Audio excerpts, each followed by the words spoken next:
the history of spinal cord stimulation and how much we had improved in the last years. The proposed mechanisms of action that started with the gate control theory at the dorsal horn, and nowadays we know that we have lots of different mechanisms of action regarding the action of spinal cord stimulation, as we can see here in these slides.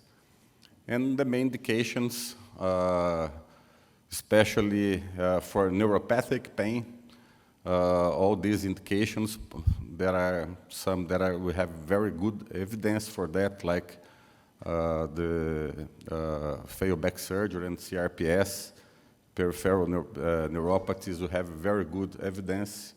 Others, we don't have so much evidence.